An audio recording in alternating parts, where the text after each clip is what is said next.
Okay, we will call this meeting to order. This is the City of Buckeye Council meeting, regular council meeting for May 5th, 2026. We are going to start with the invocation led by Pastor Jeff Runyon from CCV, followed by the pledge led by Councilmember Hustis. Will you pray with me, please? Heavenly Father, thank you for this opportunity to gather here today and to serve the City of Buckeye. Thank you for the people of our community and for the leaders who carry this responsibility. Ask for wisdom in this room, that decisions will be thoughtful, that there will be clarity when things are complex, and even unity when we have differences. Give these leaders integrity, humility, and a steady hand as they serve. Lord, we pause to acknowledge the Hazen fire. I want to thank you for the protection we've received so far, and that you continue to be with the crews working to contain it. Please give them strength, endurance, and safety. And bless the city, Father, its residents, and all who are working hard to make it a place of safety, growth, and opportunity. We commit this time to you and ask for your guidance in all things. In Jesus' name I pray. Amen. Would you join me, please, in our Pledge of Allegiance?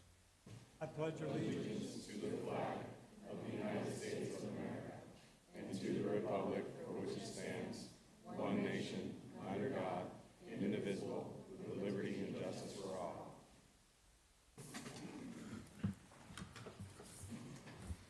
Okay, thank you. Can we have the roll call, please? Councilmember Yonker is absent. Here. Oh, I apologize. Councilmember Yonker. I'm here. Councilmember Berry. Here. Councilmember Hagestad. Councilmember Beard. Here. Councilmember Hustis. here. Vice Mayor Goodman. Present. Mayor Osborne. Present. Thank you very much. Item number 2 is comments from the public. Members of the audience may comment on any non-agenda item of interest. We have 2 tonight. Ms. Darlene Terry, you're up first.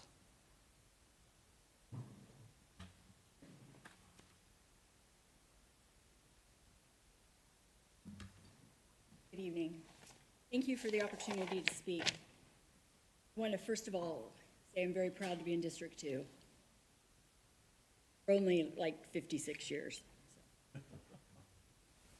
I'm here today as a member of the community, a proud member of Buckeye, to speak about something that has deeply affected many of us recently, the actions taken by the Board of Directors at All Faith Community Services. At its core, this organization has always stood for trust, cooperation, and service to the community. That's why the board's decision to terminate its founder and director, Cassie Wilkins, has caused such serious concern. There was a lack of transparency, limited communication, and no meaningful opportunity for community input. We were initially told the decision was unanimous, yet have since learned that some of the board members were not even aware a vote had taken place. Cassie poured her heart and soul into All Faith. The relationships she built over the years were invaluable. Her commitment to both her faith and this organization has never been in question. This is a faith-based nonprofit, and many in our community believe it should continue to reflect those values. How about that? What we're seeing now is the result of their poor decisions. Confusion, frustration, and growing division. Supporters, volunteers, donors, and those who rely on these services are all asking the same question: how did this happen in our community? Many feel this was not a thoughtful or mission-aligned transition, but something that resembles a hostile takeover. And that's not a phrase that people use lightly. We are not here simply to criticize. We're here because we deeply care about this organization and want it to succeed. But long-term success depends on trust and accountability. I've been told by several of the city council members that the town had no formal authority over nonprofit decisions, and I understand that. But when you ask anyone in the community, where's Buckeye's food bank? The answer is All Faith. You fund them by your grants. And more importantly, that organization is trusted by the community. That trust has been broken. Our petition will be presented to the board tomorrow at All Faith. We hope that it will be heard, but many fear they won't do anything. That's the difficult reality. We're not here about creating conflict, but It's about protecting something that matters deeply to this community, and it's ensuring the decisions reflect not only authority but responsibility to Buckeye. Thank you. Thank you, Darlene.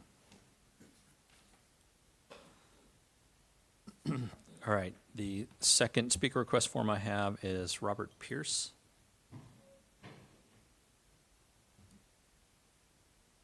Good evening, Robert Pierce. I'll keep this sweet and simple. I came up last night at the meeting about traffic and zoning throughout West Park area. And it's very simple, really. I've brought this item to the police department about speeding up and down Lower Buckeye and Warner Road. It's a real safety issue now, and those two entrances service not only West Park, but the reserves, and now J.R. Horton's going back in there as well. So I know the council has put in speed bumps, and I know they put in the speed signs. There are warning signs, hasn't slowed them down. And I'm thinking that if we just put out a speed trap once a month to let people know that we're actually doing something, might be a resolution for this. But it's a real safety issue. And that's really all I got to say on that. Okay. Thank you, Mr. Pierce. Chief, our police chief is in the back. He'll raise his hand there. He'd be happy to talk to you about that. All right, appreciate that. Do we have any other speaker request cards for comments? There are no additional speaker request None. cards. All right. Item number 3 is awards, presentations, and proclamations. 3A, Teen Civic Leadership Program presentations, Read Better, Be Better Partnership.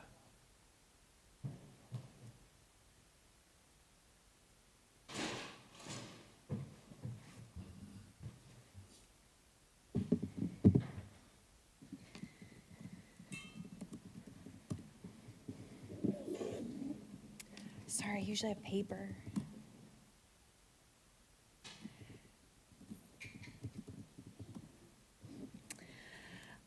Thank you, Buckeye City Council members, Mayor Osborne, and staff for allowing us to speak tonight. Thank you also Peter Grant and Lindsay Foster from the Buckeye Public Library System, Christine Grundy and Robert Weisner for being such supportive partners and helping us coordinate this presentation for you all. My name is Alex Peck, and I am the K-12 Program Director at Read Better, Be Better. Read Better, Be Better's focus is addressing Arizona's third grade literacy crisis. Currently, nearly 60% of Arizona third graders are not reading at grade level, according to state testing results, which makes these students 4 times less likely to graduate from high school. Read Better, Be Better seeks to address this problem through providing Tier 2 evidence-based after-school programming to kindergarten through third graders, implemented one-on-one by 4th through middle school students in partnership with public district schools and public libraries. Over the past decade, we've expanded this work into a comprehensive pipeline we call the Changemaker Continuum, a full programmatic spectrum that now includes high school programming through educator and civic leadership prep programs.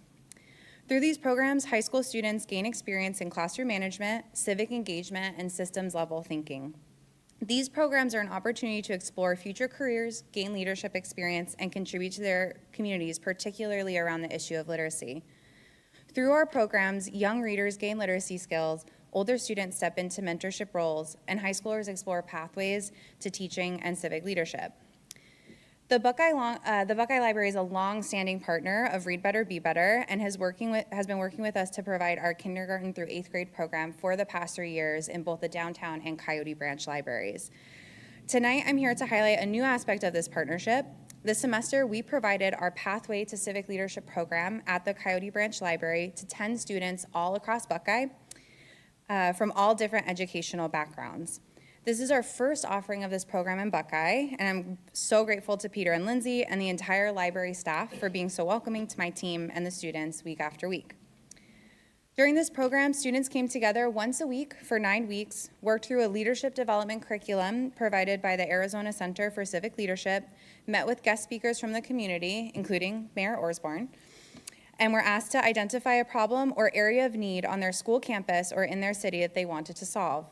The students worked together to craft their proposals, identify relevant policies, they practiced, they gave feedback, which culminated in a final presentation of their projects last week to a panel of community members.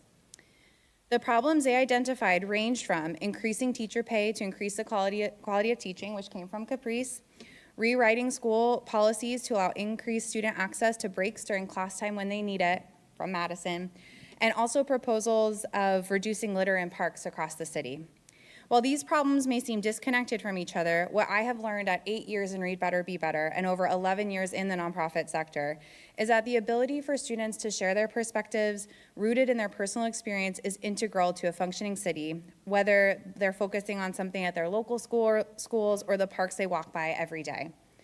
I fundamentally believe that those closest to the problem, like students, are the closest to the change making, and this has been proved time and time again by my interaction with students participating in this program.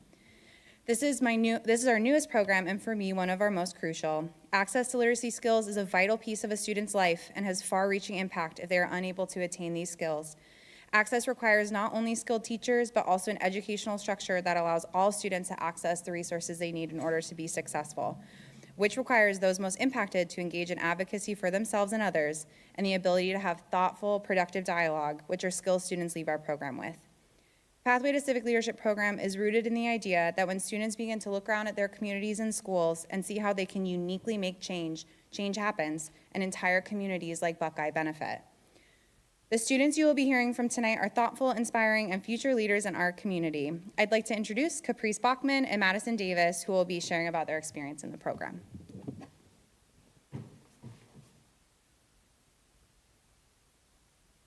Good evening, Buckeye City Council. My name is Caprice Bachman, and before I start, I just want to thank you for allowing me the brief opportunity to speak in front of you.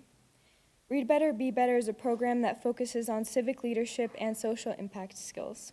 Through this program, I have learned about Arizona state government roles and how they're connected. I also learned a lot about myself, my core values, passions, and how I can be a civic leader. Being a civic leader means a lot more than bright lights and big crowds. I learned that being a civic leader is someone who engages with their government, has strong principles, and turns their ideas into action in an effort to make a difference in their community. I learned all these and more with the help of Read Better, Be Better supporters and speakers who taught me that community, perseverance, and negotiation can all be superpowers in civic action. And now, with the help of the program's hardworking coordinator, Andrea Soto, I know how to better solve problems and vocalize my concerns to make our community a better place. Thank you.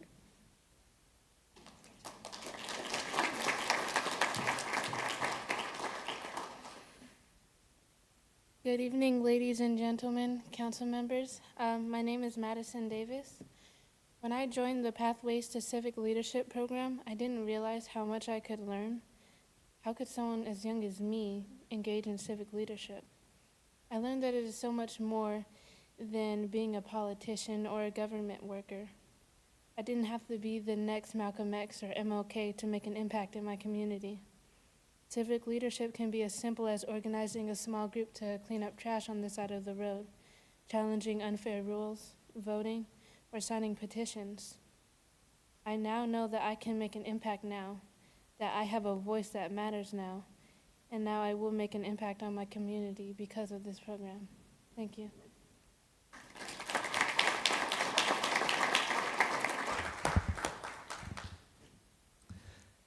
Well, thank you so much for the presentations, and it was an absolute honor to come and speak to you all and be part. I think it was a lot of dialogue back and forth in the quick meeting that we had, and it was a pleasure to be a part of that.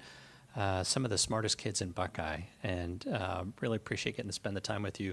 And thank you for coming and presenting here tonight. I know that's a big step. I took pictures of each of you so you can see from our perspective what it looks like when you're giving your presentation. I sent those to Christine, so maybe we can get those to you all. But thanks for coming and being a part of this and being a part of your community. Appreciate you. Thank you. Oh, so we're going to get a picture down here with all council, and right now, yeah. Let's go. Good. All right.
Okay, we'll move on to agenda item number 4, consent agenda items and new business. Approval of items on the consent agenda. All items with an asterisk are considered to be routine matters and will be enacted by one motion and vote of the city council. There will be no separate discussion of these items unless a council member requests. This section may include the approval of minutes from previous meetings. Council, for the consent agenda items, what is your pleasure? Mr. Mayor, I'd like to make a motion to approve consent agenda items 4A as in Adam through 4S as in Sam. Second. I have a motion for approval of the consent agenda and a second. All in favor, say aye. Aye. Aye. And opposed? The consent agenda passes unanimous.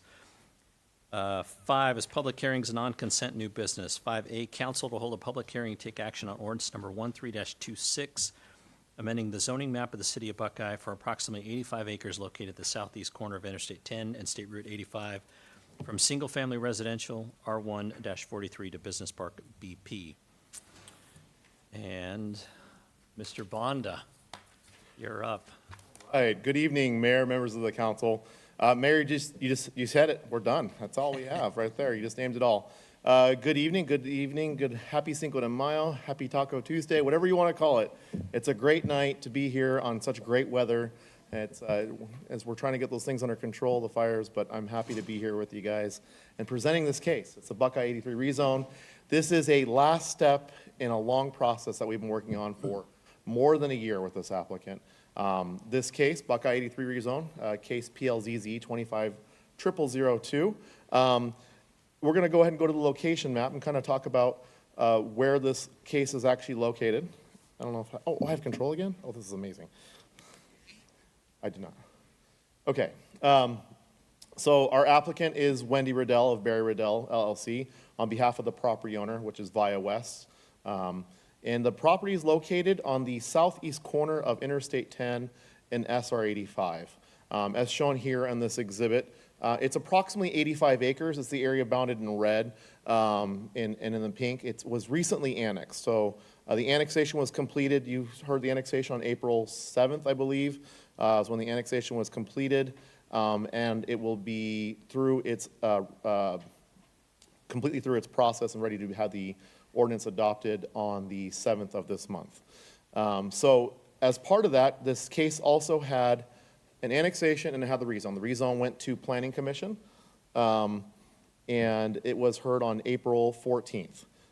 The case here, surrounded, kind of giving you a little bit of it as a reference, it is directly west of the West Park CMP and adjacent to some of our other future development parcels on the north and on the west, which we'll show you real quickly how it sits within the general plan, is part of our business commerce area. So this area, this 85 acres, fits within the business commerce area on the north and on the west, and directly on the east is within the master plan community area. As part of that, the zoning is why we're really here this evening. When it was annexed, before it was annexed, it was RU 43 or County 43, and when it was annexed, it went to the most equivalent zoning, which was R143, what we call single-family residential 43. The proposal this evening is a straight zoning. What I mean by that is typically you guys have been seeing a lot of specific planned area developments. This evening we're doing a rezone to business park, and the proposal is to develop this property with a variety of different uses. Specifically, business park allows for uses like distribution. It allows for commercial uses. What you are seeing here this evening is a proposed business park for 7 different buildings, but that is not what we're talking about. That is merely a concept plan. So as part of that concept, sorry, let me take a step back. As part of that zoning, a concept like this can be adopted. It would have to go through a site planning process. It would have to go through every bit of requirement as needed. So this went through every public notice, and we went through notifications for the annexation, went through public notifications for the rezone. They did neighborhood meetings. They had 2 people that went to the meeting. One person spoke about the project desire that this area would be an additional park for the West Park area. But as you know, this property has been sold, and it fits within the general plan within the business commerce proposal. So the business park is allowed per the general plan, and what you're seeing here and what you're seeing as part of the discussion is the proposed site plan there is merely a concept plan. And so I just wanted to bring that for clarification. Oh, I'm stuttering today. I do this all the time. Give me a second. I should have brought my water with me. Oh, there's water right here. Give me a second. Let us know if you need anything else, Sean. I had too much salt today for lunch, I'll tell you that much.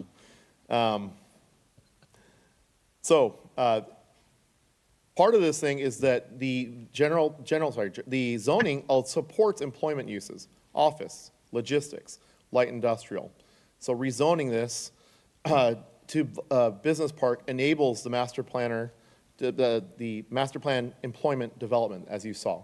So allowing for uses like the 7 building, let me show you that, back to that one real quickly.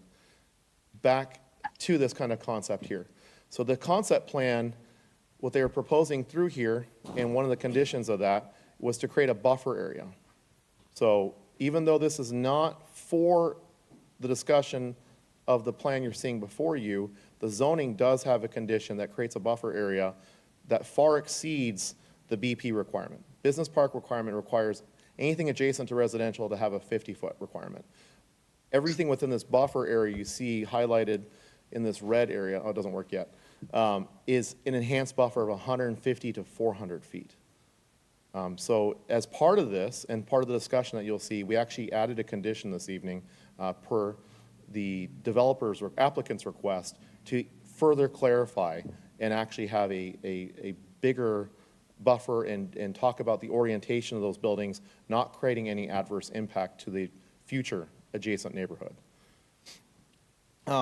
As part of this too, and this was part of that long discussion, and I talked about this, it took a long time to work this process out.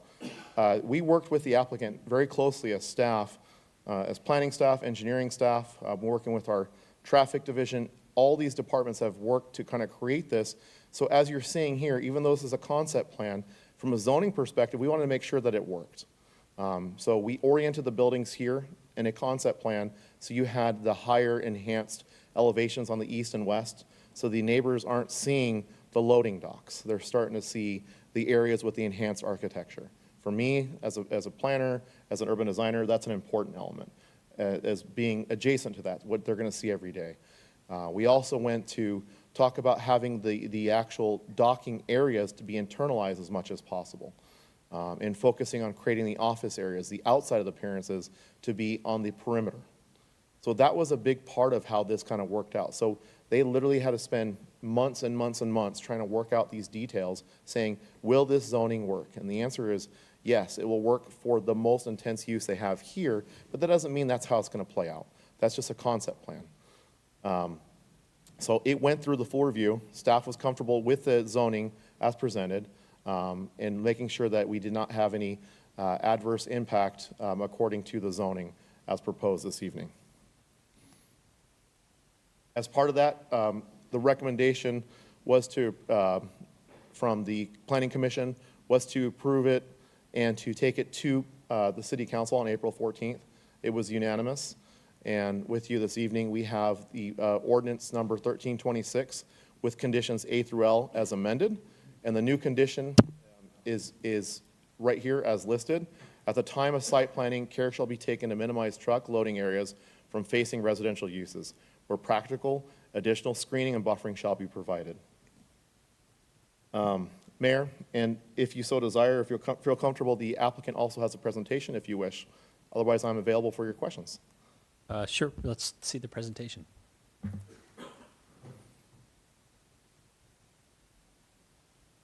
you, Mr. Mayor, members of the council. Riddell with the law firm Barry Riddell, 6750 East Camelback. My pleasure to be here this evening on behalf of Via West. Hoping tech support can pull our presentation up. I'm hoping so too.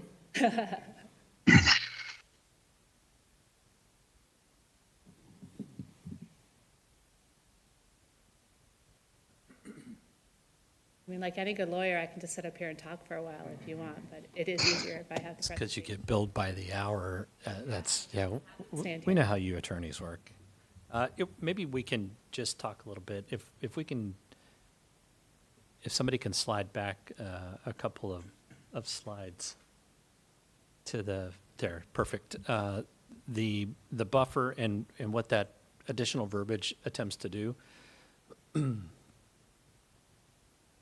is, this is not the heaviest of uses, the industrial type use. This is the business park use, so generally it's, could be in a lot of these areas you see, maybe the gym that comes in, the CrossFit, or other folks like that, mom and pop shops, the Those- artificial turf supplier, the different uses like that, that don't have that giant cross-dock, a lot of, In fact, no crosstalks are permitted under the business park. correct, right. So what you see is truck access from the back, and I think what you guys are proposing and what we're attempting to do is that buffer area is somewhere between 100 or 400 feet, I think is what Sean was saying. And so that's a nice buffer area for the visual, but the back of house or side of house, depending on which home you're living in and what is being constructed right now from the residential side, is 150 or 200 feet away from where trucks would be backing in. So you're going to hear backup alarms and things like that.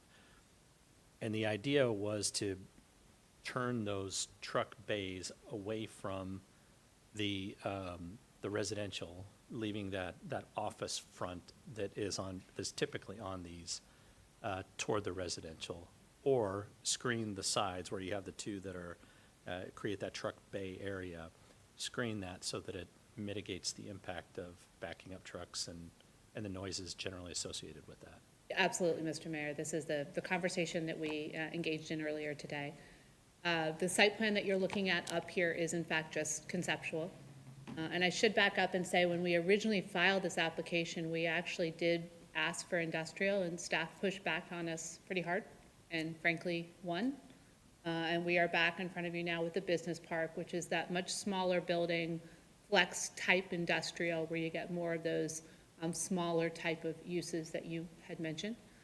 The stipulation that we proposed today is intended to address the concern of where you see those trucks actually facing the residential. And so from our perspective, what it acknowledges is when a site plan is finalized, if those uses are truck-centric, like you see here on the site plan, we would want to reorient the building so that the building is then screening the neighborhood. We did talk with staff. They said they were in fact to blame for us orienting the buildings this way. No, I'm just kidding. That they encouraged us to orient them this way because they didn't want the dock doors facing the freeway. But they acknowledged here that it's possible that might be a more appropriate condition given the uniqueness of the shape of this site.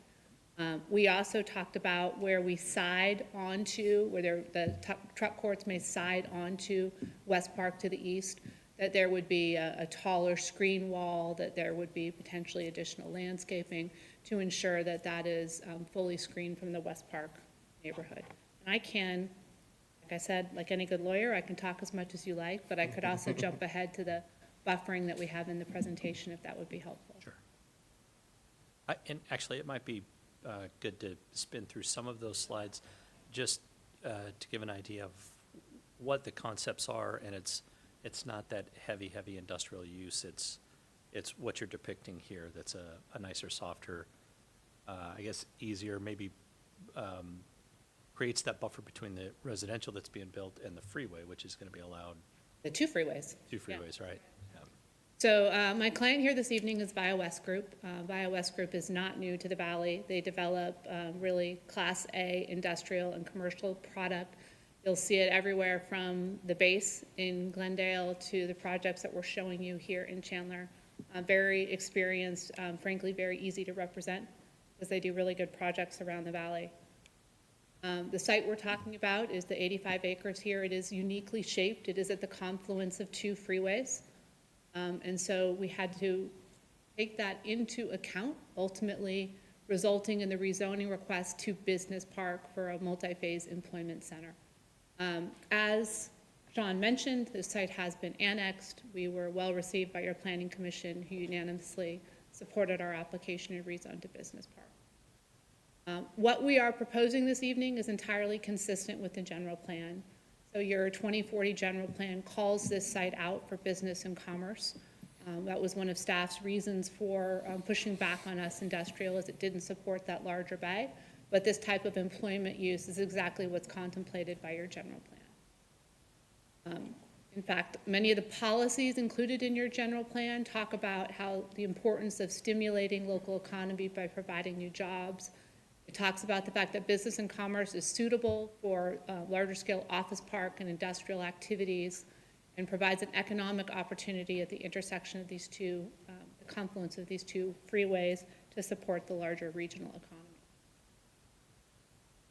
Also, as you look at West Park's plan, what we're proposing is very consistent with West Park's plan. Our access comes down through the south, and to the south, you'll see that it's shown as regional retail and services, large box retailers, office, industrial park employment, auto dealerships. So again, those more intense commercial and industrial uses. Of course, our proposal here is for an employment center, like we talked about, a variety of commercial uses, light manufacturing, assembly, office, wholesale. We have committed that the average building floor area will not exceed 200,000 square feet. So again, that smaller type of industrial, that flex industrial.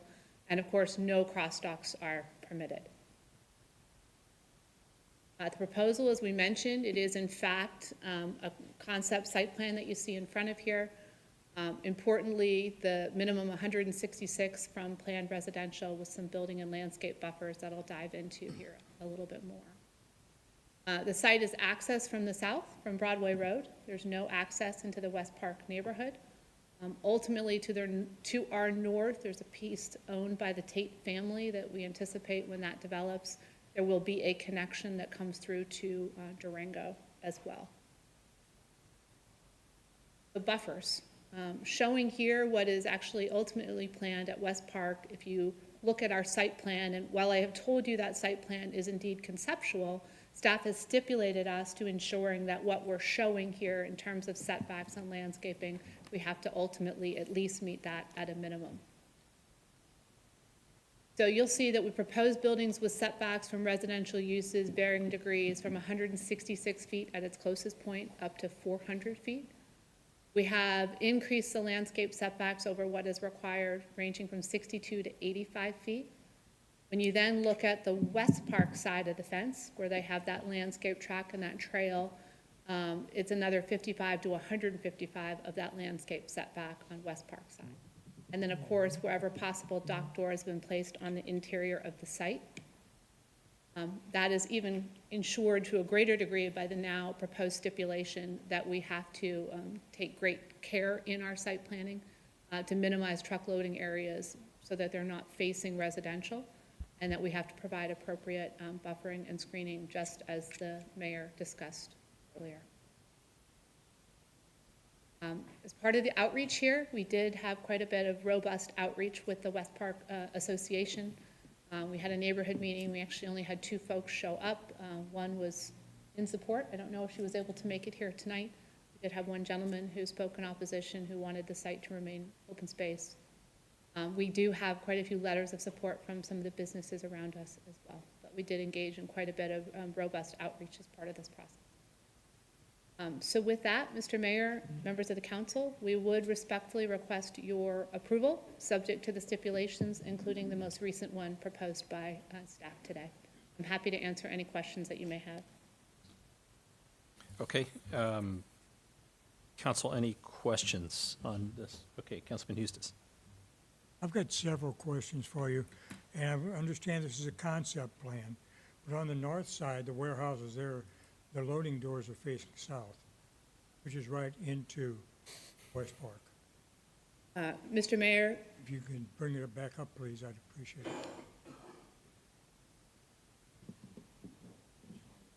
Okay. There you go. Those ones at 392 feet and 262 feet, those doors, if I can read this correctly, are facing directly south towards those homes against, and again, I understand this is a concept.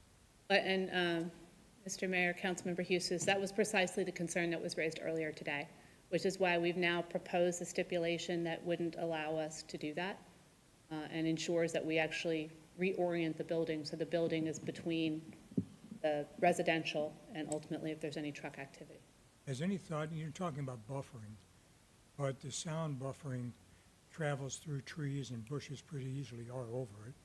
Is there any thought ever given to putting up some type of a buffer wall, about a 12-foot wall that would separate? Because this same complex of West Park there has had issues before with the sounds and coming in from Miller Road and coming in from other development around them. Is there any thought been given to what it would take to get a buffer wall of about a 12-foot wall built back towards the residents, away from you? But Mr. Mayor, Councilmember Hughes, a couple of things. First of all, I would also respectfully suggest to you that by putting up these buildings, we're actually shielding some of the sound that's out there today. You stand out there coming from the freeways. But to address your concern, I don't know. I suspect we'll receive some pushback on a 12-foot wall from the neighbors. There is, on the perimeter of the project, there is a 6-foot wall that is going in on West Park side. But in addition to that, on our truck courts, we screen that with an additional 8-foot wall, solid masonry wall. And so there is mitigation measures that are taken and put into place, not only the setback, the buildings themselves helping to screen the freeway, but those 2 walls as well. 12-foot, I might respectfully suggest, is a very tall wall that most folks don't appreciate. Yeah, it'd be about as tall as this ceiling right here. And one part of the thought about that, lost my train of thought. Your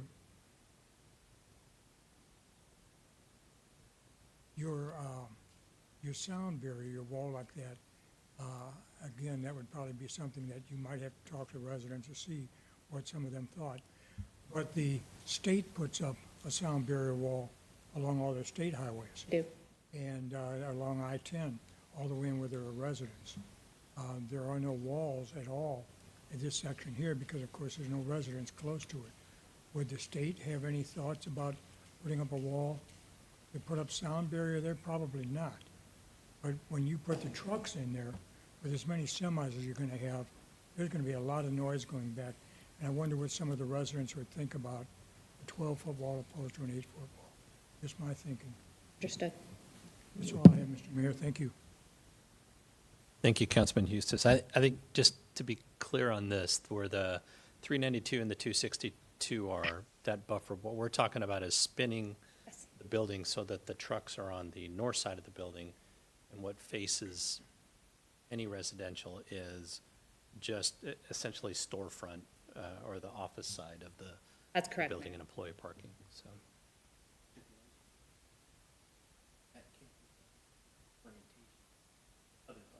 That's correct. Yeah, great point. The address is directly the concern that was raised. Okay. Any other questions? Okay.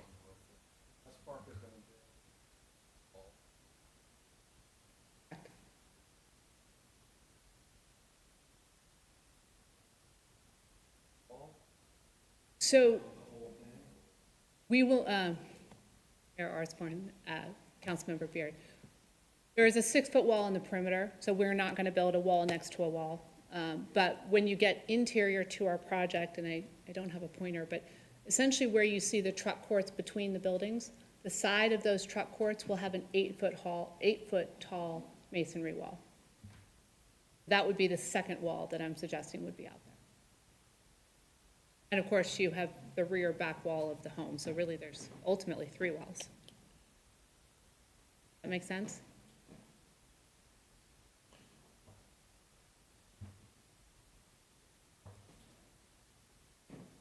Okay.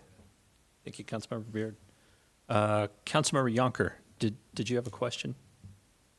Yeah, I did. I do know that before we were talking about this project, that we had a question about the road that went through there, about it being widened, or you always wanted to narrow it from what the plan was. Where did we land on that? Mayor Osborne, Councilmember Yonker, you have a great memory.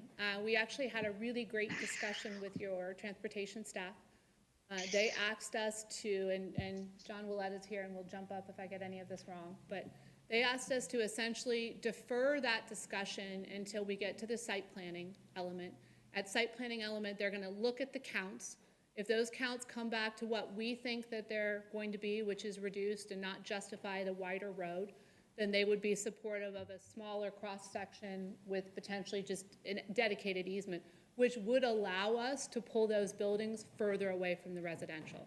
So we are cautiously optimistic that ultimately we're going to be able to pull the buildings even further away from the residential than what you see here in front of you right now. That make sense? Okay, I understand that. Yeah, it does. Okay. But I also want to throw out there that we have a transportation plan that, for that area, and I understand wanting to make an adjustment to make the project work the best. We also need to make sure that it flows best for the community. So I'll put that out there for both staff and for you to know that from our level, that we want to make sure that we're protecting the public interest first and foremost. Mayor, Councilmember Yonker, I think absolutely, and we would certainly agree, and your transportation staff, I'm confident, would agree, which is why we've deferred it to when we have the most accurate numbers. Okay, thank you, Mr. Mayor. Thank you, sir. Any other questions from council? Okay, this requires a public hearing. Thank you, Ms. Friedel. This requires a public hearing, so we will open a public hearing on agenda item 5A. Are there any speaker requests for 5A? There are no speaker requests. No speaker requests for 5A. We will close the public hearing. And 5A, council, what is your pleasure? Mr. Mayor, I'll make a motion that we approve agenda item 5A as an atom. Second. Do we need to specifically call out the new condition? Yes, Because that's not in the, include the conditions A through L as amended. Those were not in the original agenda item. okay. Yes, so amended A through L as amended. I'll make that motion for item 5A as an atom. Okay. Same second? Same second. All right. Okay, we have a motion, a second for approval of agenda item 5A. All in favor say aye. Aye. Aye. And opposed? And 5A passes unanimous. Thank you. Thank you, Mr. Bonda. Item 5B, council to take action to adopt the City of Buckeye Transportation Safety Plan, TSP. Mr. John Willett, Sheriff Willett is here. Well, got my badge here, so I can enforce this and make sure you guys vote yes on this. So, as you mentioned, my name is John Willett. I'm the Deputy Director of Transportation in the Program Management Office. This is the Buckeye Transportation Safety Plan. If you recall, 2 years ago, we brought this to you that we pursued and received a pretty significant grant from the Federal Highway Administration, $600 grand, with a matching 150. I know you guys love hearing me talk, but I am actually going to phone a friend and have our consultant come up and give you the presentation on this, so you guys don't have to listen to me ramble for 35 minutes. It'll be somebody else. And so the presenter will be Jan Kaprowski from a consultant who did this for us, Y2K. And then I will come back when she's completed and make the recommendation for approval.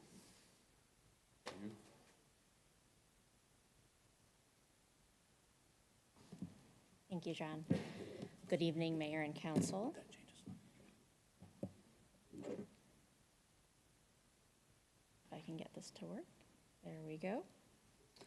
All right.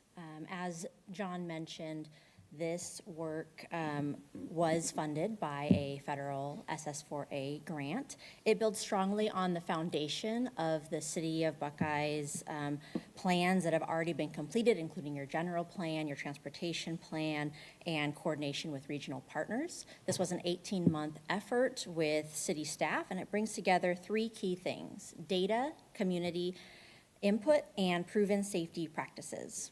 So what you're going to see tonight is a continuation and strengthening of the direction that City of Buckeye is already heading.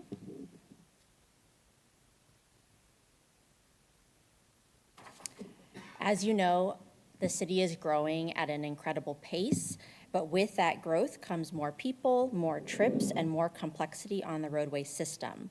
What we're seeing is that crashes are increasing at about the same rate as population and sometimes at a greater rate. This is not unique to Buckeye, but it does mean that there's an opportunity to be proactive and design safety into the system as the city grows.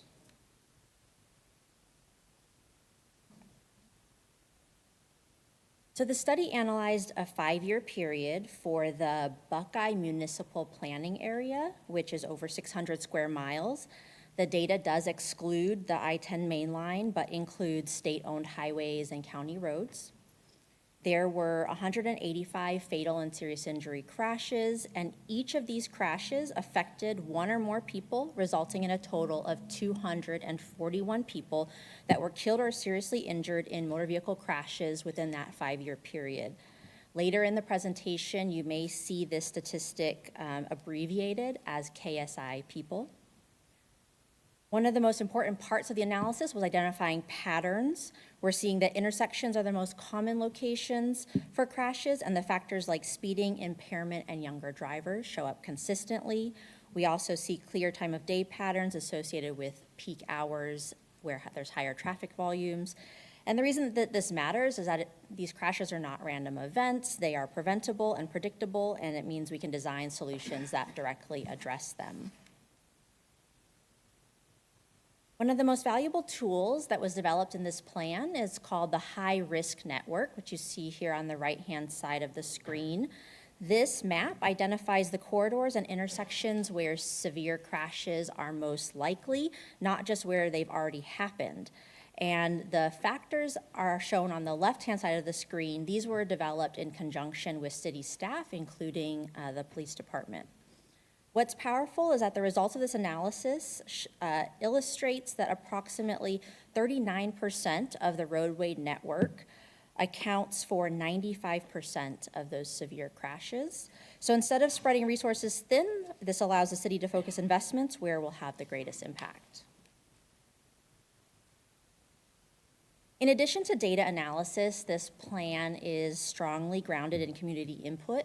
We had nearly 700 survey responses, over 400 mapped comments, and broad engagement across the city. This wasn't just about collecting input, it was about understanding how people experience the transportation system every day. In phase 2 of the engagement, we actually brought back the safety strategies to the public and overall received strong support across the board. And most recently, the plan was posted publicly on the website for a 30-day period and received no comments. When we asked the community what concerned them the most, the answers were pretty consistent. The intersections, speeding, distracted driving, and red light running were top issues. About 44% of respondents indicated that they did not agree that Buckeye streets were safe. And the community input aligns very closely with what was discovered in the data. So I talked a little bit about data, and the data identifies where and why crashes are happening. The community input informs and confirms these priorities. We also had additional agency coordination with ADOT and Maricopa County Department of Transportation.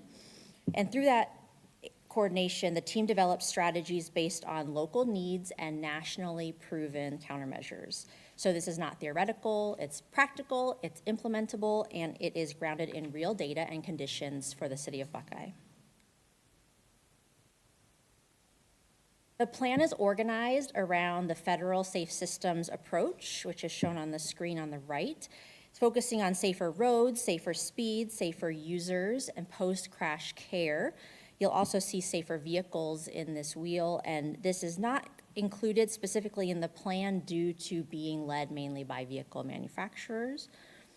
Within each of those areas, there are specific strategies and actions in the plan. These are not just ideas, but implementable steps or a roadmap for staff to implement. Importantly, these are based on proven safety countermeasures that have been shown to reduce crashes and severity of crashes. This plan doesn't actually start from scratch. Many of the strategies that are in this plan are elements that the city is already doing, and that's intentional. We intend, and this plan talks about strengthening and scaling elements that are already working.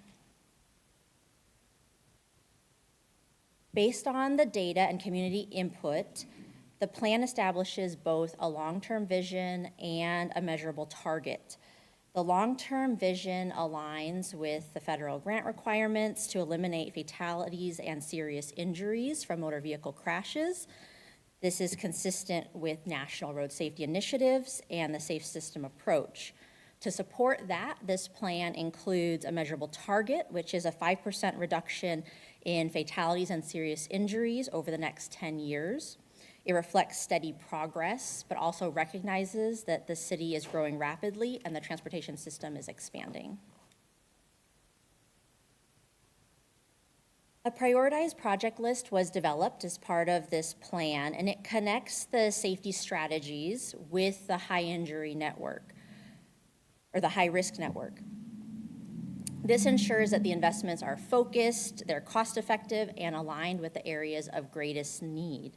It also positions the city to move forward efficiently as funding opportunities arise. And the improvements identified in the plan at each location are currently conceptual. They have a lot of suggested improvements, but they are not locked in. Each project will be scoped and refined through design and coordination in the future, just like any other city project. I want to take a moment to recognize the progress the city has already made. When we initially had the project list from this high-risk network, there were several locations that are shown on the screen to the right that were already identified through earlier analysis and had either already been improved, were under construction, or were in final stages of design. In many cases, these corridors and intersections were upgraded to urban standards, which is expected to address the original safety concerns. So we already know that this plan is building on progress that's already underway.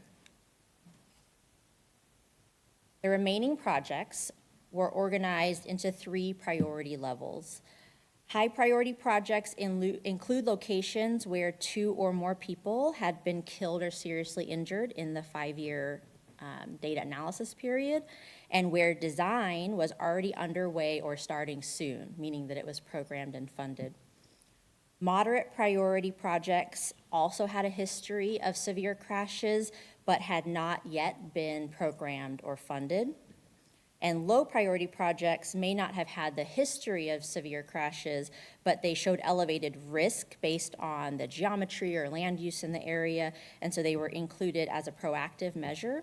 And this structure allows the city to focus on the most critical needs first while maintaining a pipeline for future improvements. So in summary, and to close, this plan does meet the federal Safe Streets and Roads for All grant requirements. It's grounded in both data, but also meaningful community input, ensuring that strategies reflect real needs and priorities for the city. The focus is on practical, implementable actions, things the city can realistically move forward over time. And acceptance of this plan helps position Buckeye for the SS4A implementation grant funding and other road safety funding initiatives that will provide funding for both infrastructure improvements and public safety investments. We appreciate the opportunity to bring this plan to you tonight, and I'd be happy to answer any questions you may have along with Mr. Willett. Okay, any questions? No questions. Mr. Mayor, I have a question. Yes, Councilmember Yonker. How does this plan take into account any of the roadways that are technically within the county? Do we still count those towards our overall lane miles that we take a look at in this plan, or does it treat it differently? Yes, that is a very good question, and was one of the reasons why this plan encompasses the entire Buckeye municipal planning area, because your city limits and annexation is constantly evolving and changing. So what you'll see in the plan is essentially areas that are called developed and undeveloped areas. Developed areas are more urban streets in the city of Buckeye. Undeveloped areas may include both city of Buckeye and Maricopa County owned roads. And then there was also a separate consideration for the ADOT facilities that were not the I-10. Okay. That makes sense. But it's also a little bit difficult because there's times that the county is the one responsible, but we're the ones dealing with the problem. So I guess we'll cross those bridges literally when we get there. Mayor Thank you. and council member, there was significant coordination with stakeholders from ADOT and McDOT. They were supportive of the strategies and would look to collaborate in the future on certain projects. And there were several projects identified in the plan. The current road ownership is identified for certain areas, and of course, that's ever evolving and may change in the future. Okay, Vice Mayor. How will the projects identified in this plan change or impact priorities we have with our current SIP program? So, Mayor, Vice Mayor, several of the projects are already underway, so we're not changing those. We're going forward with them the way they are.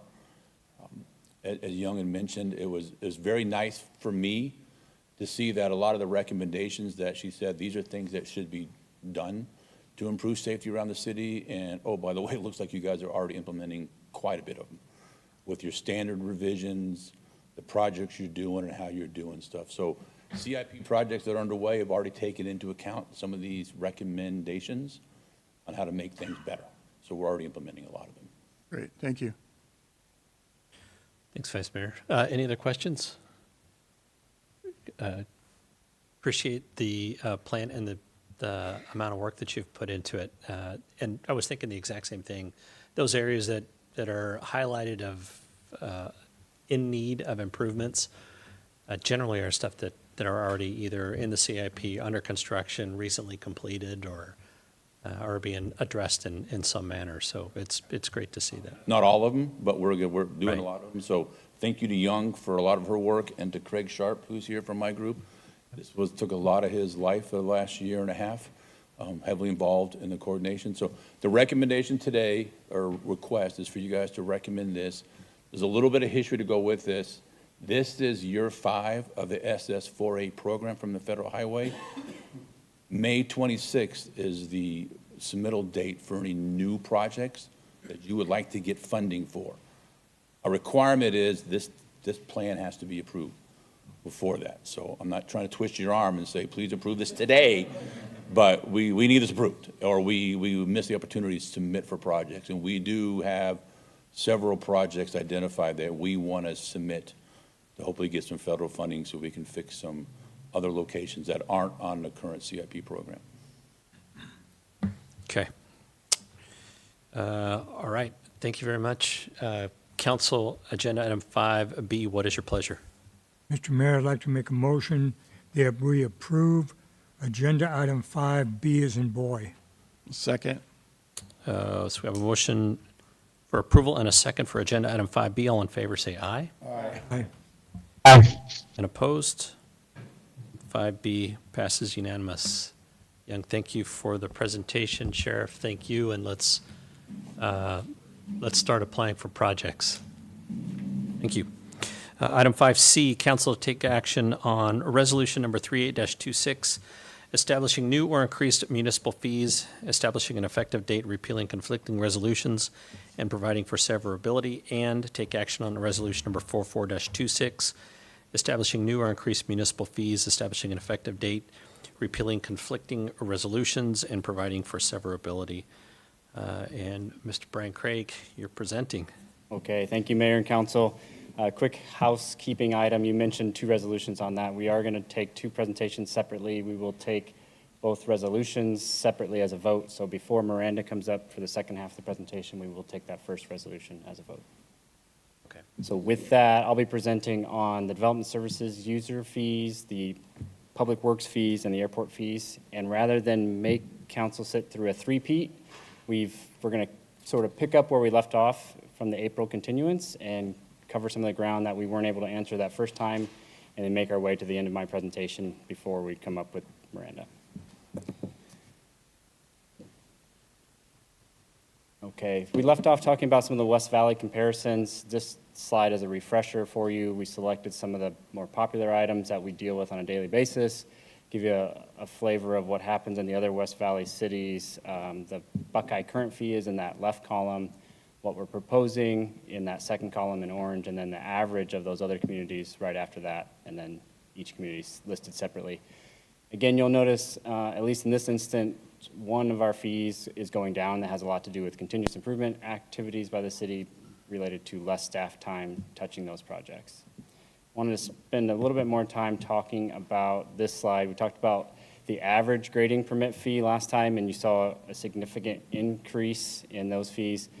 The next slide will be specific on the various grading permit types we have, but on this slide, you get a sense that a 10-acre grading permit, as an example, is going from $2,365 to a little over $3,000, so not as drastic as it seemed across an average, more of a 30% increase for that fee. And again, on the left-hand side, representative sampling of some of the fees that are going down. And a reminder that none of the fees we're proposing in the development user fee schedule exceed 100% cost recovery.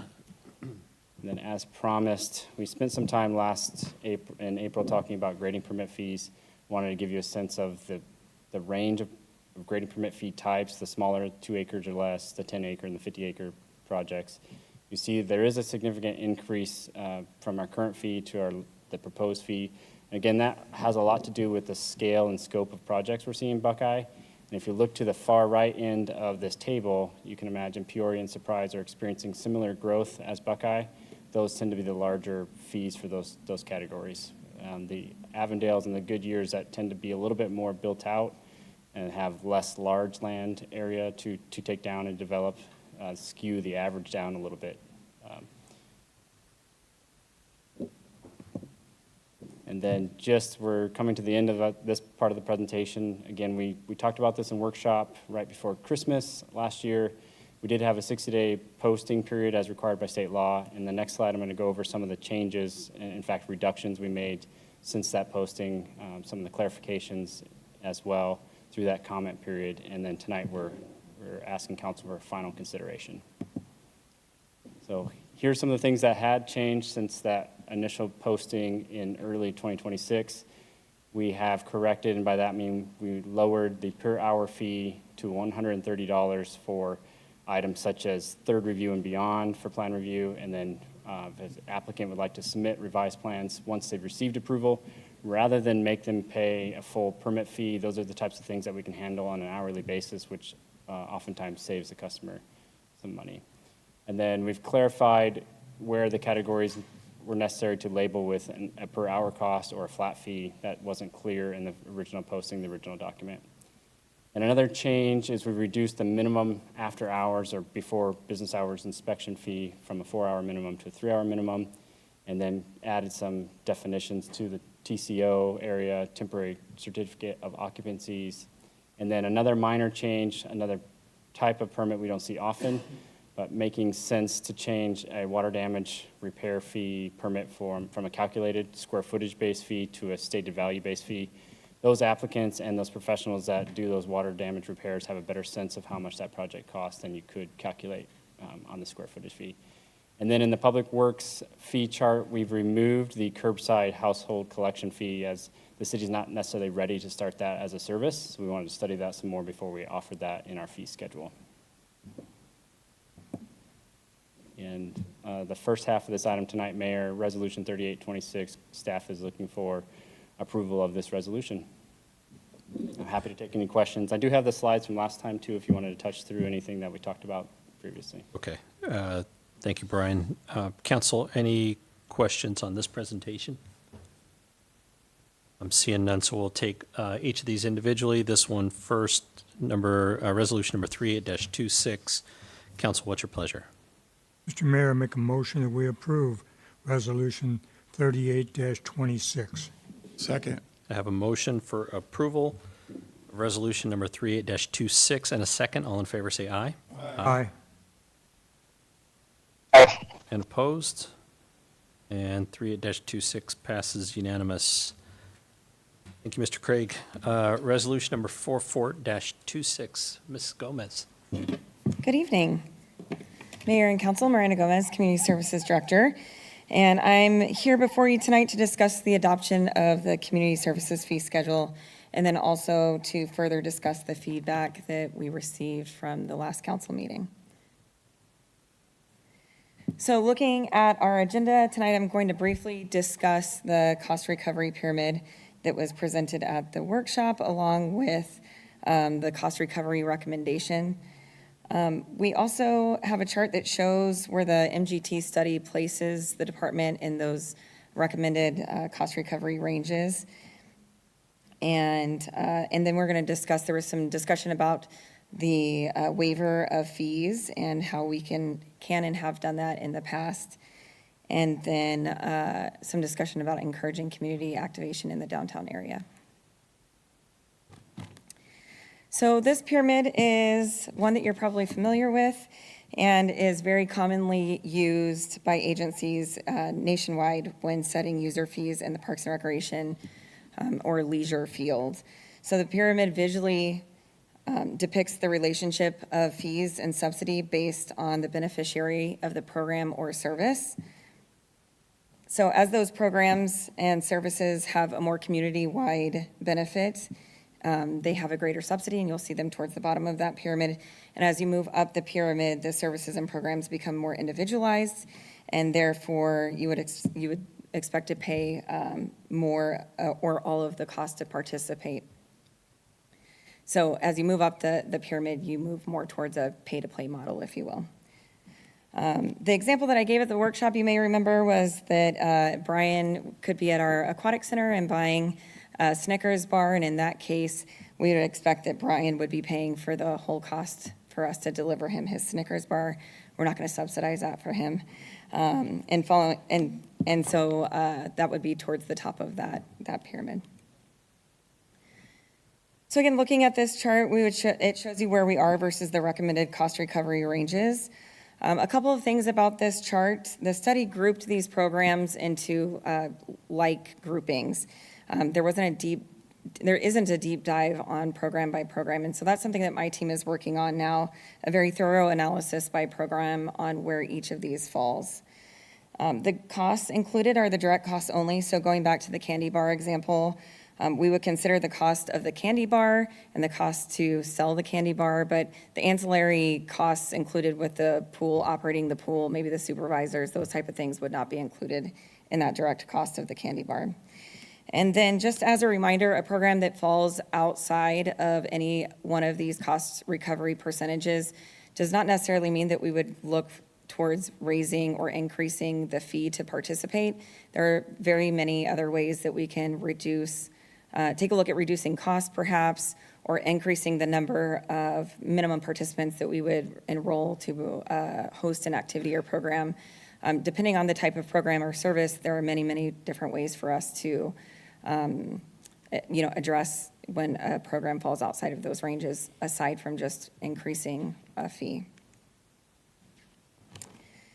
So there was discussion at the last meeting surrounding the waiving or reducing of fees for specific facilities or programs, and just how does that happen. So currently there are a few options, and we talked about by agreement, so MOUs, IGAs, use agreements. In my department specifically, we have several examples of those. We work with the White Tank Mountains Conservancy, our friends groups, Friends of the Library, the Historical Society, Buckeye Little League we have an agreement with, and then of course we have several IGAs for shared use of facilities with our local schools. Those agreements all come to council and are approved with your vote. In addition, the Community Services Director has the authority to, by code, to waive fees. And so since our discussion, we took a look back at when has that happened. And the two examples that I was able to find specifically related to camping fees at Skyline Regional Park, which we waived for some Boy Scout groups that were completing service projects in the park to give back to the community. And then finally, this last one discusses the council discretionary funds. And it's not necessarily a waiver of fees, but council does each have a discretionary fund. And we've worked with groups that have worked with your office to cover the cost of facility rentals or any sort of fees associated. So going back to last week's discussion, what we heard from council is a desire to encourage additional community activity in the downtown corridor specifically. We are suggesting a pilot program at 6th Street Plaza, during which time we would administratively waive all fees for reservations. Again, we're looking to meet the goal with this of encouraging additional activity downtown. Open access would still be available to that property, meaning that if the plaza was not reserved, anybody could visit the plaza and use it as they so desire. But if you were looking to host a program or a specific event and you're wanting to make sure that there is no competing or conflicting reservation or activity happening on that plaza, a reservation would be required. If the activity is of the nature that it's appropriate, a special event permit would still apply. And our intent would be to evaluate this program and determine if it's something that should be expanded. And all of that to be said, that all of that can be accomplished if council adopts the fees as presented tonight. So looking at the timeline, we did take this to our Community Services Advisory Board for review, approval, and recommendation to you all for approval, which we did receive. We came to you in the council workshop with Brian, and the 60-day notice and comment period was January through March, in which we didn't receive any comments related to these fees, and then we're before you tonight for final consideration. So with that, I'm happy to answer any questions, and we do recommend approval of this resolution. Okay, council questions on this side? I have a comment more than a question. Go ahead, Councilman Yonker.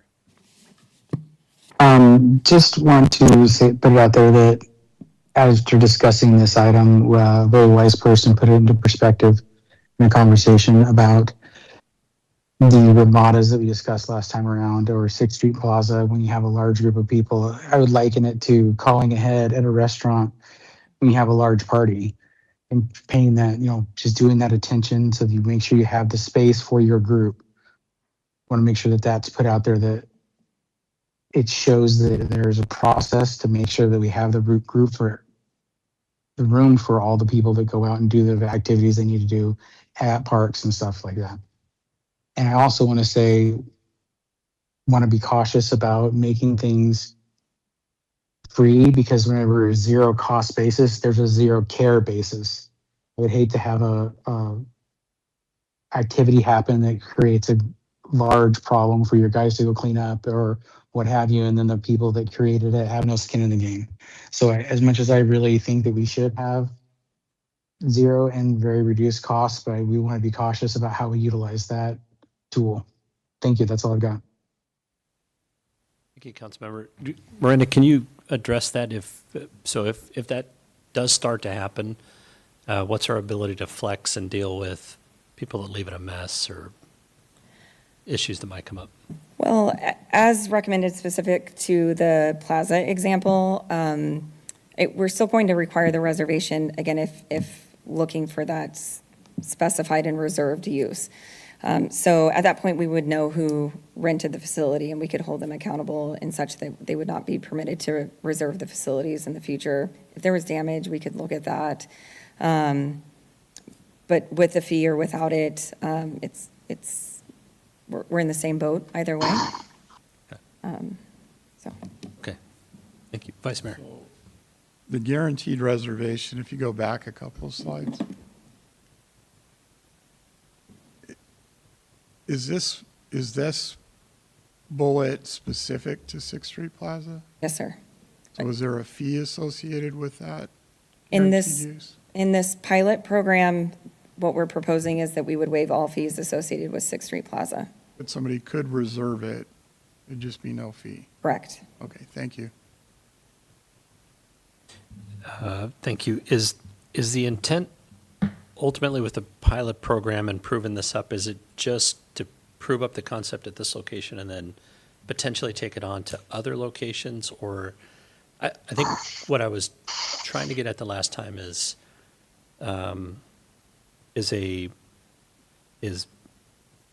essentially setting it in stone that we're not going to charge for that, at least for the time being.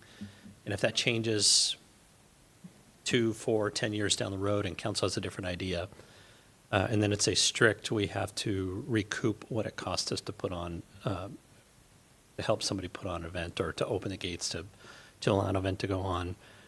But at least in the meantime, it's set in stone. This is what the fee will be for 6th Street Plaza, and it removes some of that ambiguity. And while I completely trust that Miranda is going to do a really good job judiciously handing out waivers at the 6th Street Plaza, the next Miranda or somebody else could step in and say, well, we requested a charge of $250 or whatever the fee would be for that facility.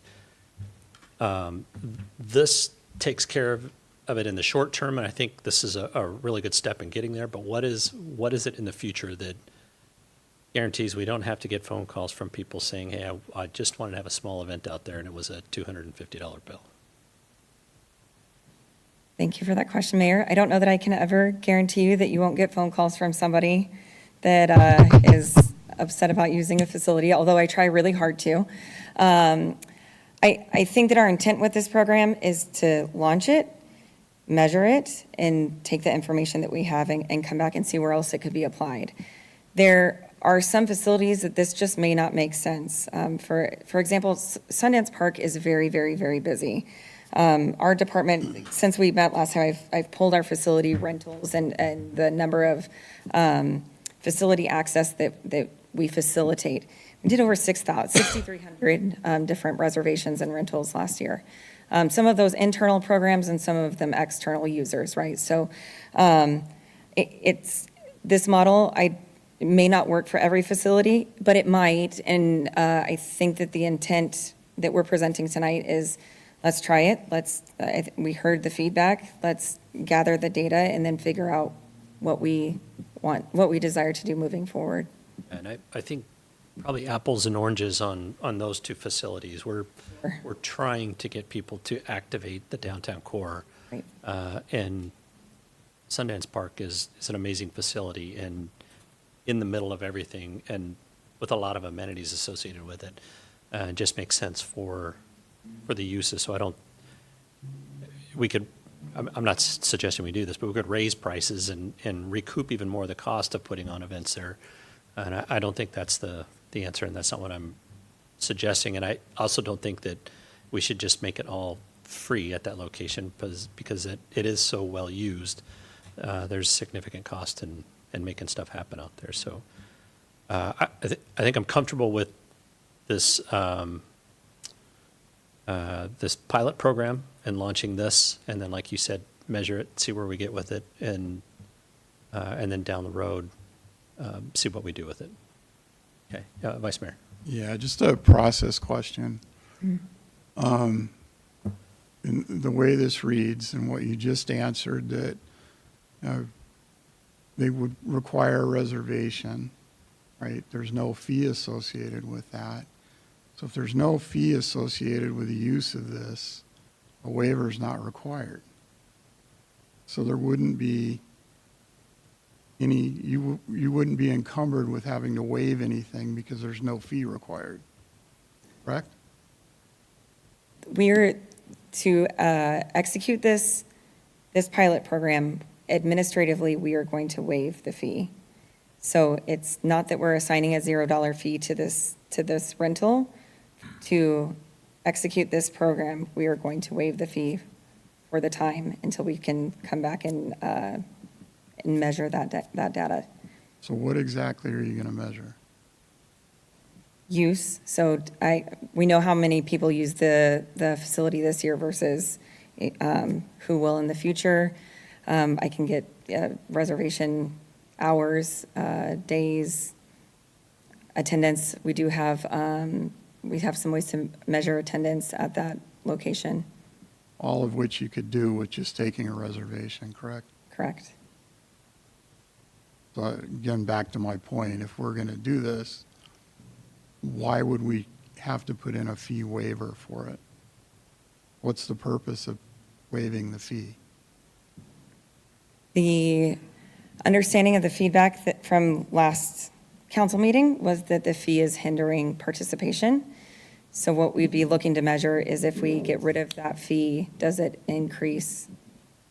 If we eliminate that fee administratively for a year, let's say, can we take this year's use of that facility and this next year's, and do we see that waiving that fee encourages the use? Again, just make the fee zero instead of going through the process of actually waiving the fee. Set the fee at zero. So again, that's a process thing.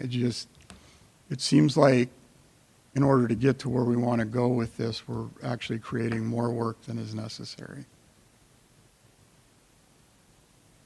But Maybe I can help on that.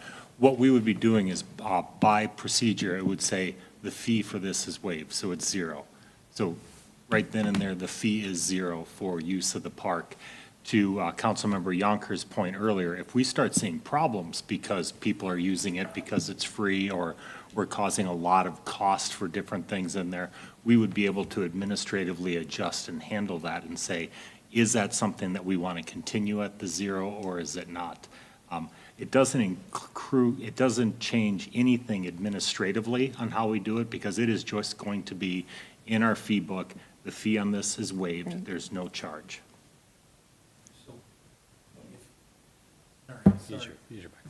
In that scenario, if we say the fee is waived as part of what we approve, wouldn't you have to come back to council to change that?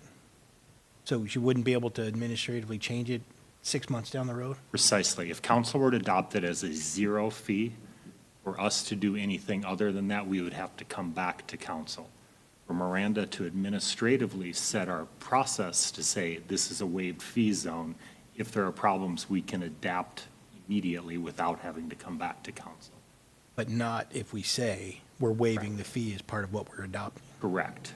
Correct. If council waives the fee as part of what we adopt, then that means that fee is zero and it will not be charged. Okay, sorry, Clay. And it just seems like the fix for this is way more than what the problem is. So, I mean, if we want to encourage use of that space, just set the fee at zero. And I understand having some flexibility at all of this, but I can't foresee in 6 months or whatever the study period happens to be, going to come back and say, look, we need to put a fee back on this. Let's just set it at zero and be done with it and encourage use of that space. I mean, that, to me, seems simple. And the complexities we're laying on this, I think is too much for the problem we're trying to solve. I think that Vice Mayor, members of council, I think that that's that's definitely a decision that council can make. I think in that scenario, we're assuming that the fee is what's discouraging the use of that facility. And if we study it, we can proof it out. If we're really certain that that's what is discouraging the use of the facility, then I would agree with what you're saying. What's the next opportunity to, so let's say we approve this tonight.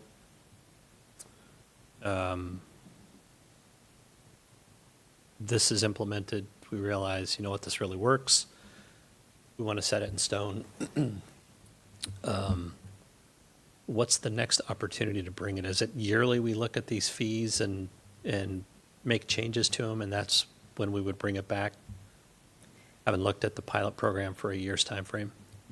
So what we discussed at the workshop is that this model that we're adopting tonight will allow us as staff to constantly review these things.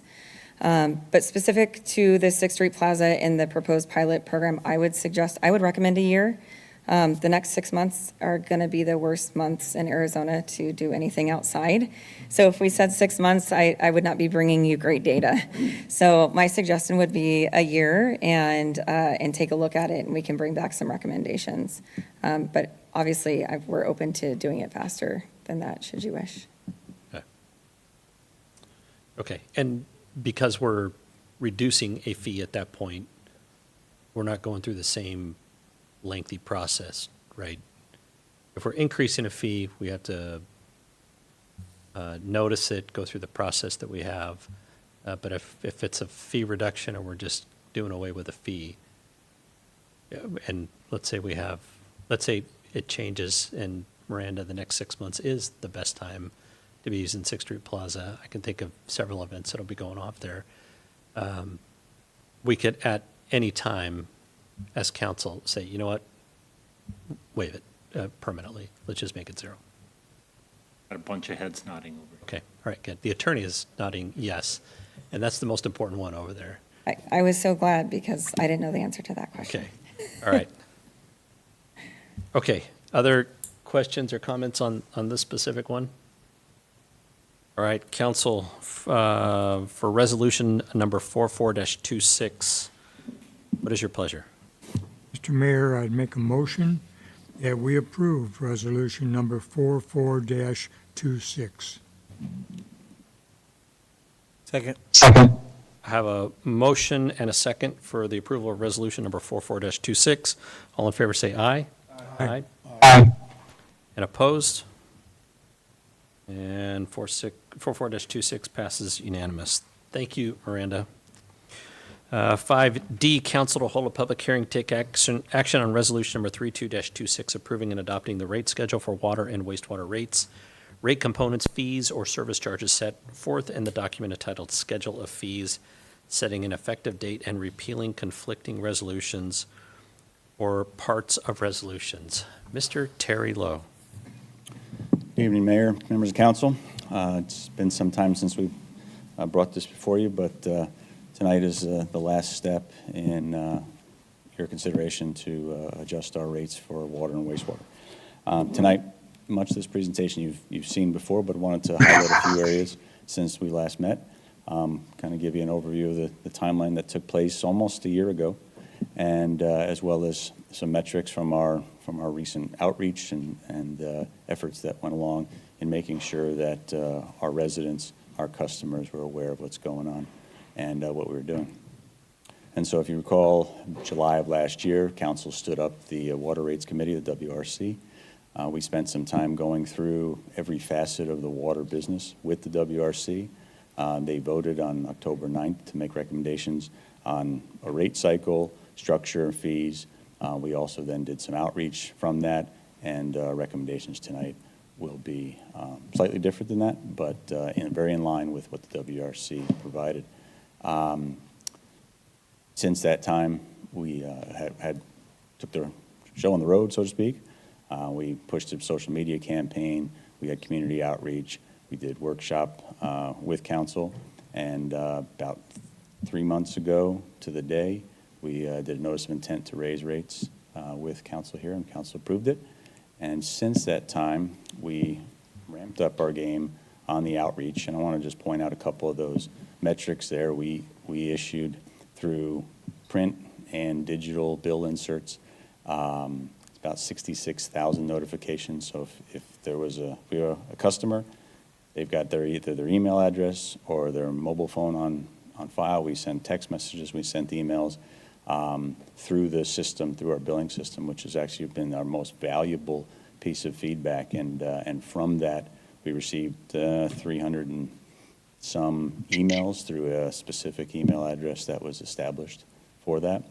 We also put out about 1,100 flyers and packets providing information to our residents, both at city facilities, at All Faith, and then we also attended various city functions. And I do want to thank, it was really a team effort across the board, members of our communication department, council staff, finance, as well as the water team. It was really a team effort to really get this out to the public, and we answered a lot of questions from them. It's tough to take all the feedback we've got, but a few of the categories, higher categories of information we got were, a lot of people were actually thankful that we put the messaging out. We responded to their emails. People wanted to know, again, because we're talking about water rates, there's concerns about just what those costs might be. And after we had the ability to run people's bills almost on the spot and give them an idea of what they might be seeing in the upcoming new rates, our proposed rates, they were actually very pleased that their concerns were alleviated, so to speak. And so just some of our feedback. The recommended rate structure that, as we've talked before, is that we're looking at some approach of a gradualism approach where we will incrementally raise rates to keep up with the cost of either inflation or just the cost of performing our service. We're going to recommend tonight a 4-year cycle. So what you'll be adopting tonight will be 4 years worth of rates. Jared will go through each year and what those fees and rates look like. And then we're also proposing a little new structure from what the old structure looked like to encourage more conservation with our customers, as well as just overall fairness to our customers. Did want to point out some of the expense drivers, as I call them. And as often as, well, what is in your rates, that type of thing. And so the operational expenses, we're a service business, but we're also an asset manager in many cases. And so the cost of personnel, electricity, chemicals, also the cost of providing, of performing preventive maintenance and corrective maintenance, but then also really looking long-term as it relates to the overall management of our assets. We've got over $1 billion worth of assets. Rule of thumb in the asset management world is you want to reinvest 2 to 5% of the value of your assets back into your portfolio on an annual basis. We're not proposing that here. We're gonna using spirit of gradualism, we'll work our way into that amount. But asset management is that key component that is those less frequent activities year over year, not necessarily year over year, but every 10 years, every 7 years, where larger expense activities are required, and that needs to be worked into our rates. Another component that's only on the water side of things, but it is related to the development of our water portfolio and the constant growth and diversification of our water portfolio. On a smaller routine basis, the larger purchases such as Harquahala will be done via bonding or some other mechanism, but built within the rates is the continuation of keeping up with a water portfolio that helps support water and keeps really our flexibility going when if we want to look at designating certain areas and hedging against costs that we may or may not have ready at that time. Having a strong portfolio allows us to stay ahead of that, as well as it looks and supports short-term and long-term demands. With that, I'm going to turn it over to Jared, and he's going to break into each new rate structure as well as the recommended fees.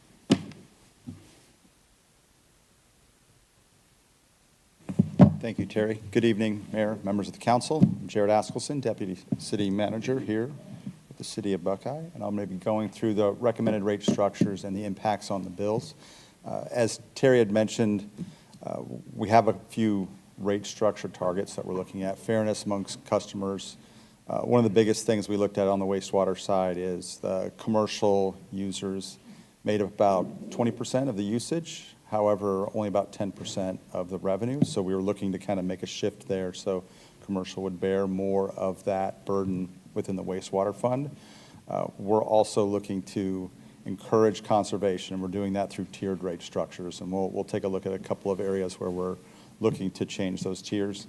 We're also looking to simplify the rate structure a little bit so that it's easier for us to administer this going forward. And I'll step into the first group of fees. This is the base fee, which is based on your meter size.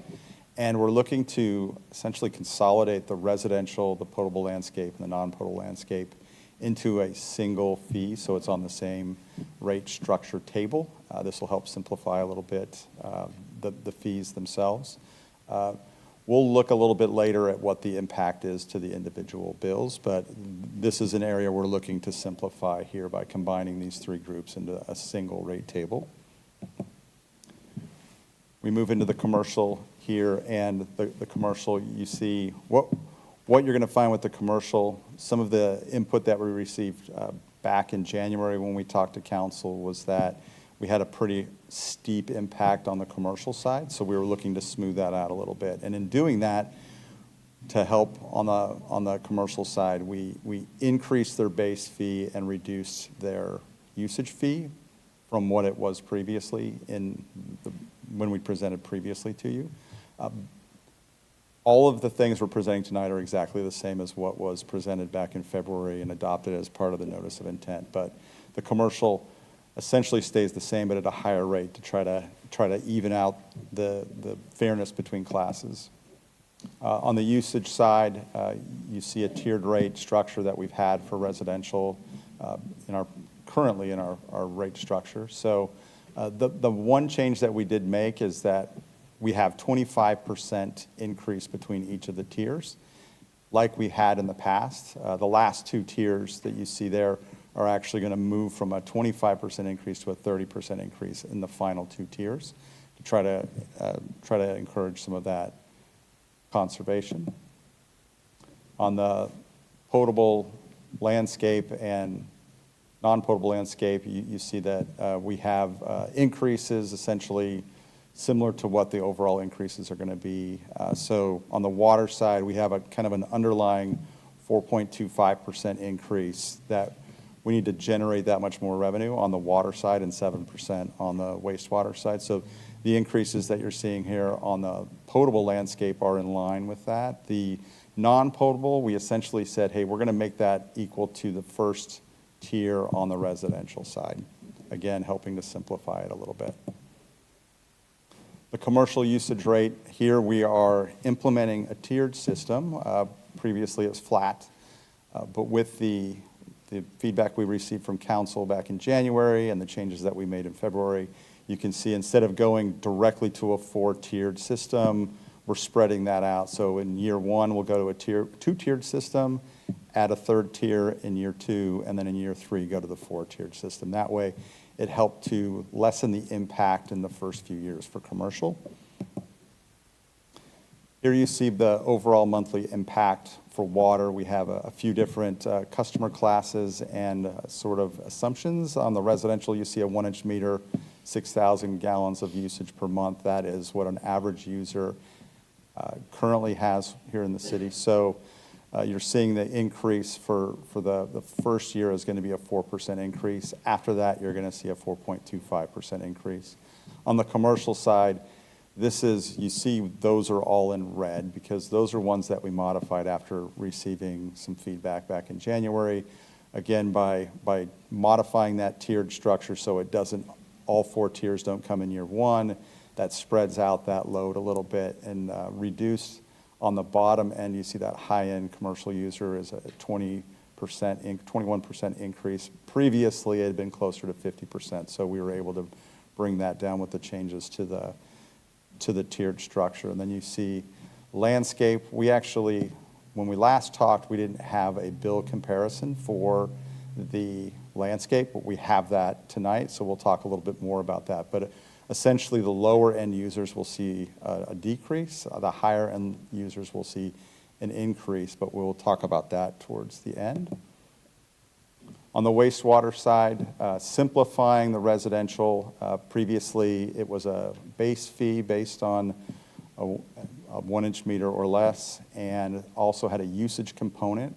We're looking to simplify that to just have a base fee overall. On the commercial side, the big change down at the bottom, you see we originally were a little bit more aggressive. On the wastewater side, we're trying to bring commercial closer to its usage rate. So it uses about 20% of the billed usage for wastewater. We were trying to bring the revenue up to 20% as well. It was very aggressive when we first talked back in January. We've brought that down a little bit. You see we're smoothing that out in those first 2 years and then having it in line in the third year of this plan. And we'll take a look at that impact later on. So the monthly impact for wastewater, you can see on the commercial side, still pretty steep, but we're combining that with their water amounts when we look at their bills, so you can see what the overall impact is. And as I mentioned, wastewater underlying 7% increase, that's exactly what we're seeing on the residential side. Recommended bill comparison. So this is that average user, 1 inch meter, 6,000 gallons of usage per month, 4,000 gallons on wastewater. Overall, you're seeing a 5% increase. Again, this is exactly the same as we presented back in February. On the commercial side, you have a low-end user, 1 inch meter, 15,000 gallons of usage. They're seeing a 4.3% overall increase. We have a 2 inch meter, 20,000 gallons. They're seeing a 12.8% increase. A lot of that is driven by what we're doing on the wastewater side. Again, trying to get wastewater commercial more in line with what their usage is. Now we have a high-end commercial user, 2 inch meter, 800,000 gallons of usage per month. Just under 30%. When we first talked about this, we were about 90% increase overall. Obviously, that was pretty steep. So we did make those changes and brought this down to 29.6%. We did not have a comparison for landscape the last time we talked. We have one here in front of us, and we have two different examples. So on the left side, you have a 2 inch meter with about 200,000 gallons of usage. For landscape, sort of a low-end user, so to speak, they actually are going to see a decrease. Now, on these bills, they don't have if you have a landscape meter, you don't have a wastewater account, so to speak, so there is no wastewater impact here. But for the lower-end landscape meter, you're going to see about a 2% decrease. On the right side, 2 inch meter, 1.1 million gallons of usage, that's actually the example of the highest meter that we could find for usage last year, and they would see an 8% increase. Now, for the larger HOAs, when they actually have many meters, there's a combination of high and low-end usage. So we looked at Festival, for instance, they have about 60 different meters. Overall, they're going to see, if their usage stayed the same as it is today, you would see an increase of about 3.67% overall. For Tartesso, they have 65 meters. They actually own that 2 inch meter with 1.1 million gallons of usage. They're a very high user. So they're looking at about a 4.64% overall increase, if nothing else changed with their usage. I can, yep. 4.64 for Tartesso.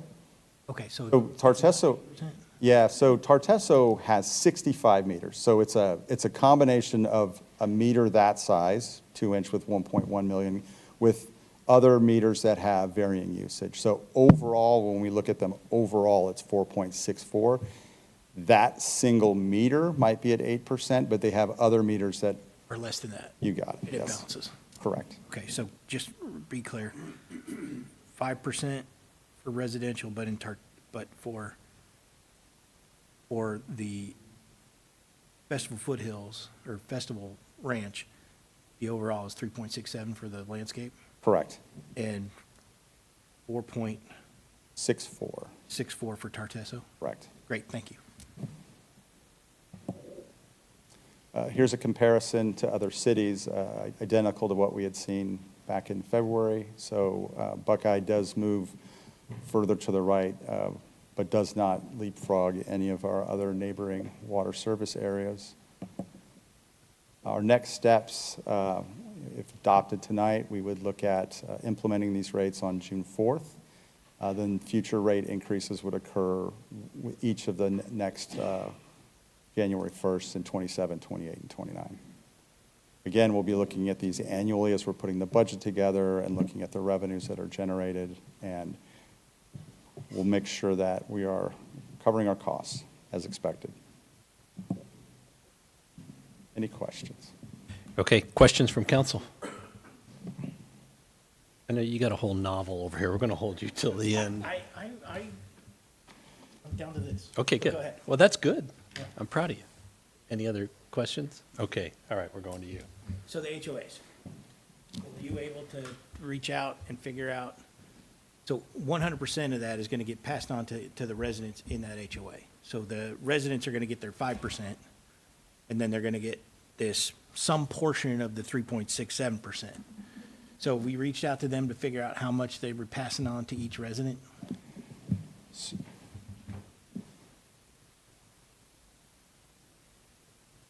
Mayor, Councilmember Hagestad, we've reached out to the HOAs. We spoke with the community managers each. They did not give us their breakdown as to how it goes from cost of water to HOA, individual HOA bill. That did not provide to us. And Jared, I thought we had talked about that. Were they just refused to give it to us? Yeah, so we did do outreach. Thank you, Councilmember Hagestad. Thank you, Mayor. We did reach out to the HOAs. We had conversations with them. They do have other costs that go into that HOA fee. So they were less inclined to give us an exact amount that they would pass through for water because of the other costs that are in there, such as landscaping and that type of thing. When I reached out to them, I think they told me, at least one of them said that they were expecting a 5% budget increase just based upon the previous meetings that we've had in previous council meetings. So to get these down to 3.67 and 4.64, I appreciate all the work that went in there to get these things figured out so that, because when you live in an HOA, you're getting a double hit. You got to pay your own rates, and then you got to pay the rates for the HOA, because that's just a straight pass-through. They're not charities. So I appreciate all the work and all the time that you and I spent together trying to do this, and you and I, Terry, that have gone through this, and staff, thank you very much. It's much better than I was expecting. Thank you.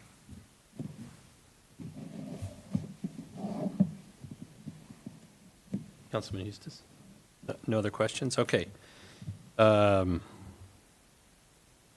need a public hearing for this one, correct? Okay, so we will open a public hearing for agenda item 5D. Do we have any speaker request cards for 5D? Request cards. No speaker request. Anybody from the public wishing to speak? I'm seeing none, so we will close the public hearing. Council, for agenda item 5D, what is your pleasure? Mr. Mayor, I'd like to make a motion that we approve agenda item 5D as in David. I'll second. I have a motion for approval and a second of agenda item 5D. All in favor say aye. Aye. And opposed? 5D passes unanimous. Thank you, Terry and Jared and all of your crew. It was a massive lift and a ton of work put into the outreach, answering questions, spending, I know, an obscene amount of time with Councilman Hagestad, talking through rates and rate design, and all of that. But really appreciate the time and the care that y'all took in going to public meetings, online, everywhere we could tell somebody about water rates.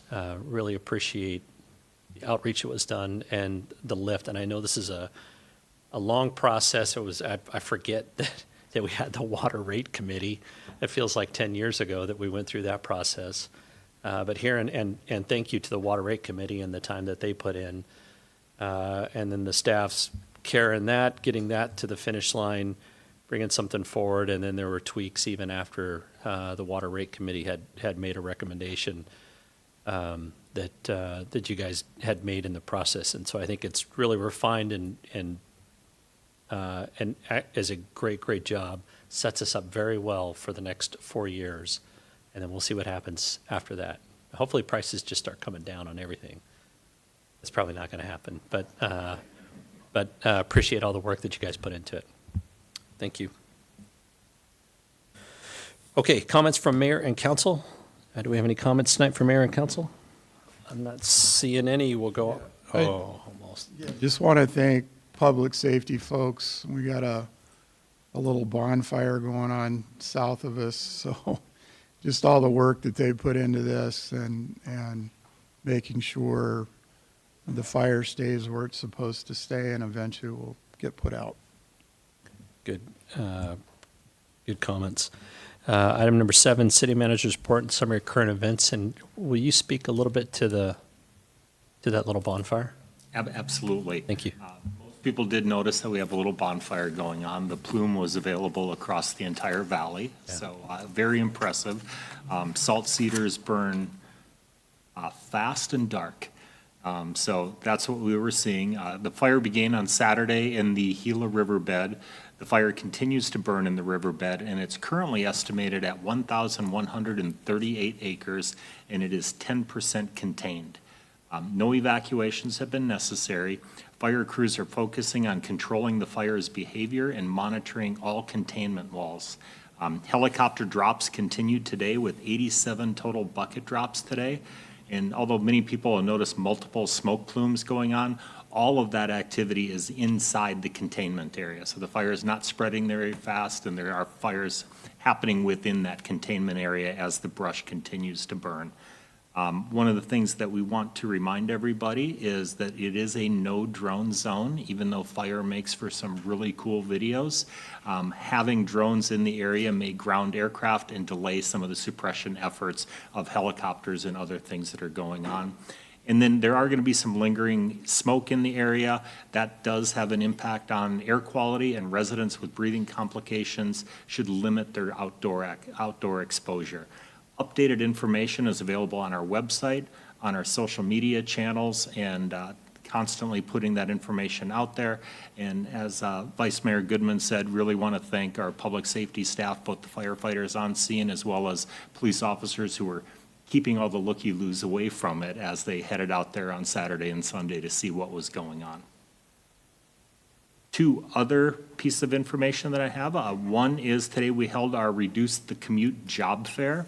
We saw an impressive turnout with over 500 job seekers and 37 West Valley businesses, which represented industries including distribution, retail, education, health, and public service.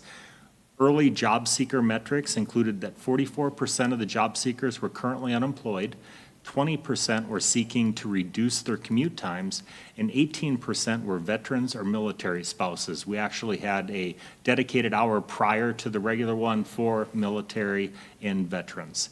We're currently finalizing attendance and other metrics, and we will provide that full report to council once that is finalized. Again, I'd like to take a moment to thank Susie and her entire economic development team for their efforts on this very great community event that we have to try to reduce people's commutes. And then final 2 items are, this is Small Business and Economic Development Week. So yesterday we kicked that off with a partnership with the Buckeye Valley Chamber of Commerce. We hosted a small business roundtable which welcomed more than 50 local businesses and nearly 100 attendees who heard from 3 Buckeye small business owners who shared their small business journeys in the community.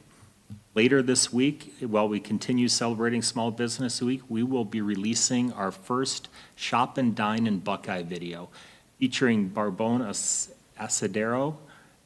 That's correct. It's correct on how I say it. Probably not most people, but the way I do.